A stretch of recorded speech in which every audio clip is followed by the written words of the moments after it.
Hello everyone. आज के video में हम डिस्कस करेंगे कॉस्ट अकाउंटिंग का इम्पॉर्टेंट क्वेश्चन जो आपके एग्ज़ाम के लिए मोस्ट इम्पॉर्टेंट है। सबसे जो पहला क्वेश्चन है एंड मोस्ट इम्पॉर्टेंट क्वेश्चन है, what do you understand by cost accounting? Describe the various method of cost accounting. Cost accounting क्या है, कॉस्ट अकाउंटिंग का डेफिनेशन, नेचर, फीचर्स, भारत में कॉस्ट अकाउंटिंग का क्या महत्व है, कॉस्ट अकाउंटिंग का advantage disadvantage. Cost accounting chapter आप डिटेल अच्छे से पढ़िएगा, यहाँ से 100% क्वेश्चन आएगा एंड लॉन्ग क्वेश्चन आएगा। ठीक है, तो कॉस्ट अकाउंटिंग है क्या, meaning, definition, nature, advantage, disadvantage. एक क्वेश्चन और आ जाता है, भारत में लागत लेखांकन का क्या महत्व है, तो आप ये भी पढ़ लीजिएगा।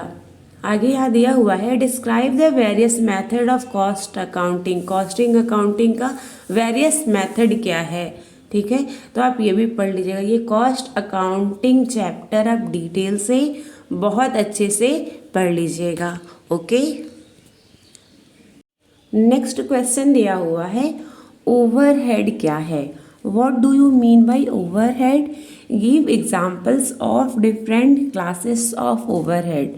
ओवरहेड क्या है? जब आप ये चैप्टर बुक में देखेंगे, ओके, तो इसमें बहुत सारा क्लासिफिकेशन दिया हुआ है ओवरहेड का, वर्गीकरण दिया हुआ है, तो आप सारा क्लासिफिकेशन भी देख लीजिएगा। ओके, एंड अच्छे से क्वेश्चन पढ़ लीजिएगा, क्योंकि आपका जो क्वेश्चन नंबर होगा, ठीक है, मान लीजिए क्वेश्चन नंबर 2 है, तो इसमें जो एक क्वेश्चन दिया हो सकता है न्यूमेरिकल हो, सेकंड थ्योरी हो सकता है दोनों न्यूमेरिकल हो। लेकिन इन केस थ्योरी दिया हुआ है तो आप अगर थ्योरी अच्छे से पढ़े हुए हैं तो थ्योरी लिख सकते हैं। हो सकता है आपको न्यूमेरिकल ना आ रहा हो, तो जो भी थ्योरी है उसको स्किप मत कीजिएगा। आगे हम आपको बताएंगे कि कौन से चैप्टर का कैसा न्यूमेरिकल इम्पॉर्टेंट है। नेक्स्ट क्वेश्चन दिया हुआ है, explain the various method of pricing of material issued and which of this method in your opinion is most accurate. निर्गमित सामग्री के मूल्यांकन के विभिन्न विधियों को समझाइए एवं बताइए कि आपके अनुसार इनमें से कौन सी विधि सबसे सटीक है। ये क्वेश्चन मोस्ट इम्पॉर्टेंट है एंड जिस चैप्टर का क्वेश्चन है वो चैप्टर भी मोस्ट इम्पॉर्टेंट है और चैप्टर भी मोस्ट इम्पॉर्टेंट है। चैप्टर का नाम है सामग्री नियंत्रण व मूल्यांकन, मटेरियल कंट्रोल एंड वैल्यूएशन वाले चैप्टर का ये क्वेश्चन दिया हुआ था। ठीक है, तो यहाँ से क्वेश्चन आ भी सकता है, जो टिप्पणी आता है कंपलसरी वाला, उसमें भी क्वेश्चन आ सकता है एंड लॉन्ग में भी 15 मार्क्स में भी क्वेश्चन आ सकता है। ठीक है, यहाँ दिया हुआ है स्कोप ऑफ मटेरियल कंट्रोल, सामग्री नियंत्रण का क्षेत्र। तो यहाँ से ना आपका टिप्पणी जो होता है 3-3 नंबर वाला क्वेश्चन आ सकता है। जैसे एबीसी एनालिसिस क्या होता है? एबीसी एनालिसिस, एबीसी का फुल फॉर्म है ऑलवेज बेटर प्लान। विश्लेषण क्या है? सेकंड है स्कंद स्तर का निर्धारण, determination of stock level. Third है EOQ एनालिसिस, इसका फुल फॉर्म क्या है? Economic order quantity analysis. यहाँ पर हिंदी में भी दिया हुआ है, आप देख लीजिएगा, आर्थिक आदेश मात्रा विश्लेषण। नेक्स्ट है वेड एनालिसिस। आप ये scope of material control and material control total chapter आप अच्छे से पढ़ लीजिएगा। लॉन्ग क्वेश्चन यहाँ से आ सकता है एंड टिप्पणी में भी आ जाएगा।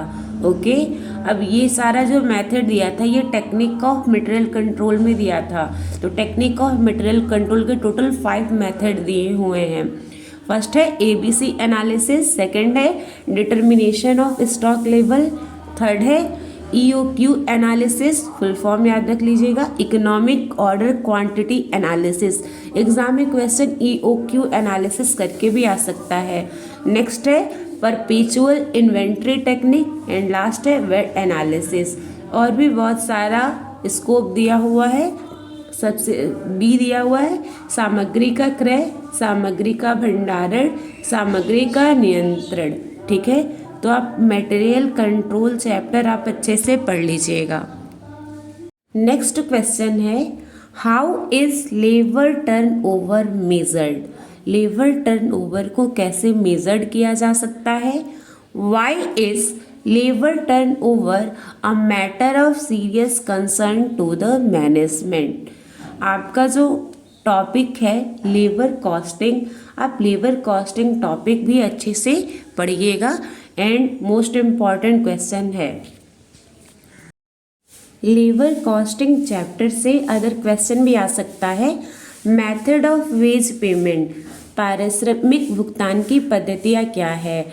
ओके, तो यहाँ पर दिया हुआ है वेज पेमेंट का मेथड।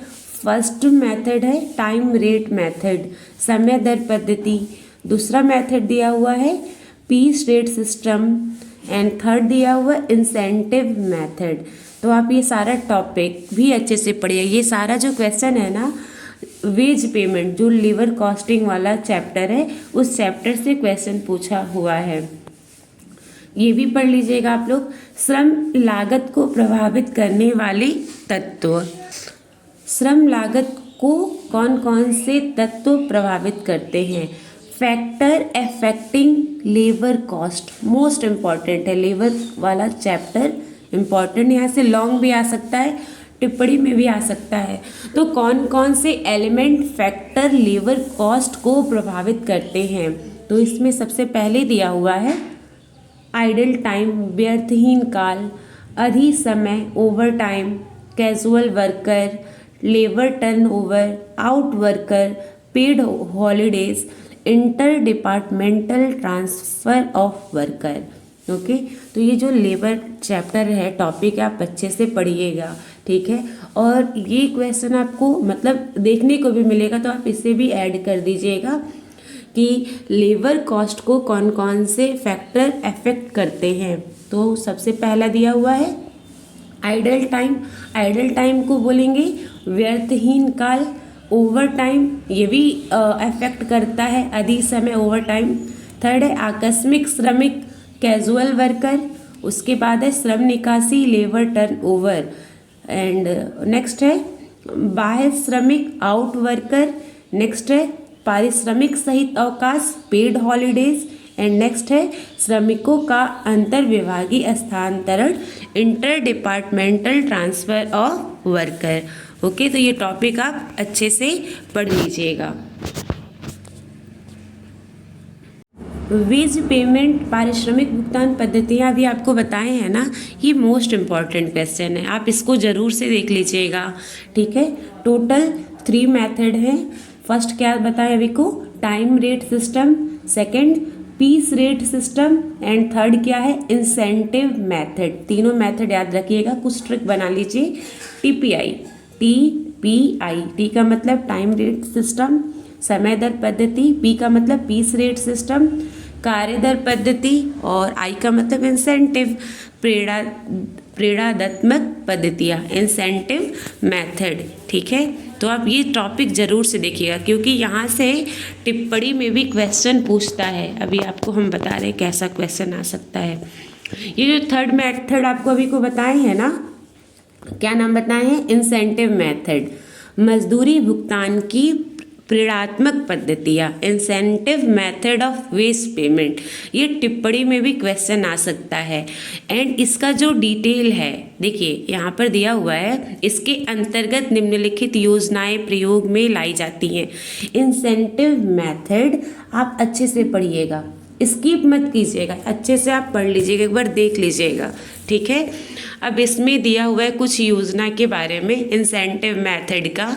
तो देखिए यहाँ दिया है हॉलसे प्रीमियम प्लान, ठीक है, Rowan premium plan, Taylor differential piece rate plan, Merrick differential piece rate plan, Gantt premium plan, Emerson efficiency premium plan. तो इनका जो पॉलिसी है, यहाँ से भी क्वेश्चन पूछ सकता है कि इमर्सन इफिशियंसी प्रीमियम प्लान क्या है, एमर्सन कार्यक्षमता प्रीमियम योजना क्या है, हालसे प्रीमियम योजना क्या है, एमर्सन क्या है, एमर्सन कार्यक्षमता प्रीमियम योजना क्या है। तो आप या ये भी पूछ सकता है। तो आप ये जो टॉपिक है, ये पहले तो मेथड याद रखिएगा यहाँ स्टार्टिंग में, ठीक है। और उसमें जो तीसरा मेथड है वेज पेमेंट का, इंसेंटिव मेथड याद रखिएगा और इसे पढ़ लीजिएगा, स्किप मत कीजिएगा, ठीक है। नेक्स्ट आपका अभी हम आपको बताया ना कि ओवरहेड टॉपिक मोस्ट इम्पॉर्टेंट है, तो ओवरहेड टॉपिक पढ़ लीजिएगा, ठीक है। बहुत सारा क्लासिफिकेशन दिया हुआ है, ठीक है, तो सारा क्लासिफिकेशन भी आप देख लीजिएगा ओवरहेड का, ठीक है, क्योंकि एग्ज़ाम में न्यूमेरिकल पोर्शन भी आएगा। एक और टॉपिक है आपने दिया हुआ है सिंगल और यूनिट और आउटपुट कॉस्टिंग के बारे में, एकल अथवा इकाई अथवा उत्पादन लागत लेखांकन। तो क्या होता है यूनिट कॉस्टिंग, यहाँ से टिप्पणी आ सकती।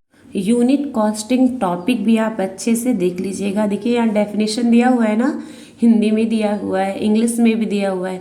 हिंदी वाले हिंदी में लिख लेंगे, इंग्लिश वाले इंग्लिश में लिख देंगे, दोनों भी लिख सकते हैं, ठीक है, डेफिनेशन। नेक्स्ट इम्पॉर्टेंट टॉपिक है टेंडर प्राइस क्या है, कोटेशन प्राइस क्या है। यहाँ से आपको टिप्पणी में आ सकता है, जो 3 मार्क्स का आता है, लॉन्ग में भी आ सकता है, ठीक है। लॉन्ग क्वेश्चन में टेंडर प्राइस क्या है, टेंडर प्राइस को कोटेशन प्राइस भी कहा जाता है, हिंदी में बोला जाता है निर्ख मूल्य या निविदा मूल्य, ठीक है। तो आप इस क्वेश्चन को भी देख लीजिएगा, टेंडर क्या होता है, टेंडर प्राइस, यहाँ पर फॉर्मूला वगैरह दिया हुआ है, आप देख सकते हैं।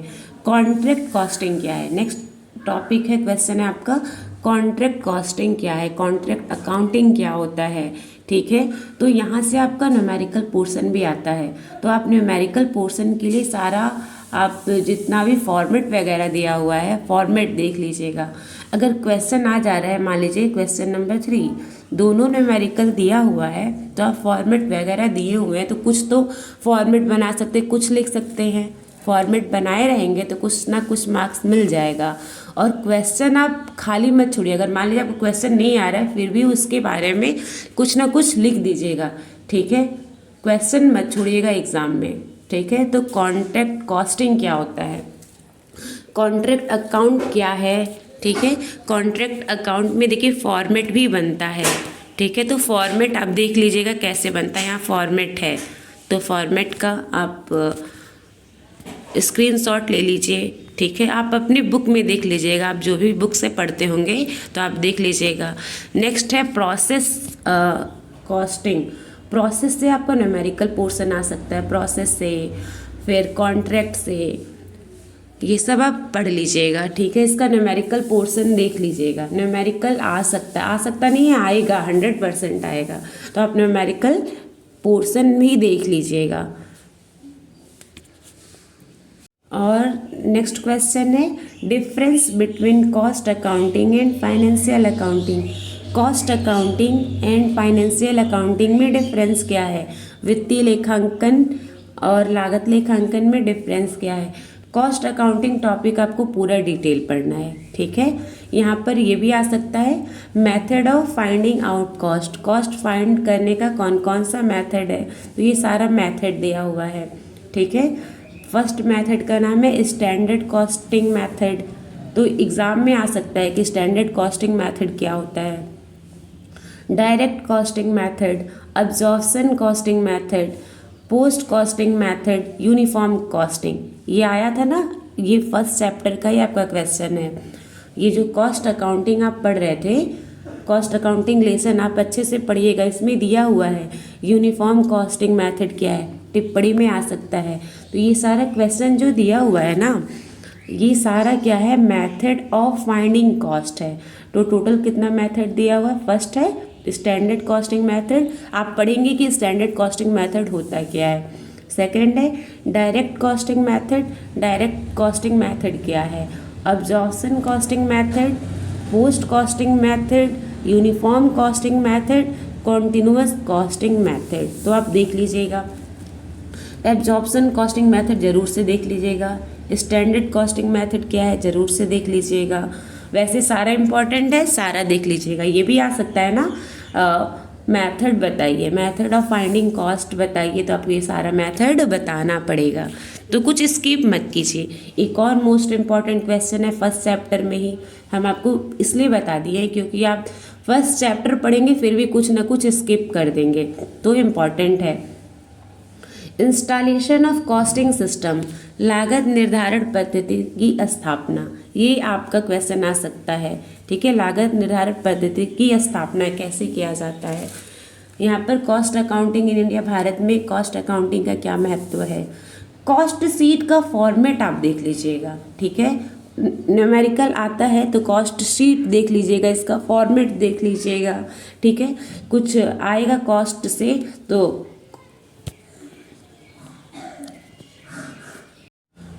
कॉस्ट सीट भी देख लीजिएगा। ठीक है, इसका फॉर्मेट भी आप देख लीजिएगा कॉस्ट सीट का। ओके।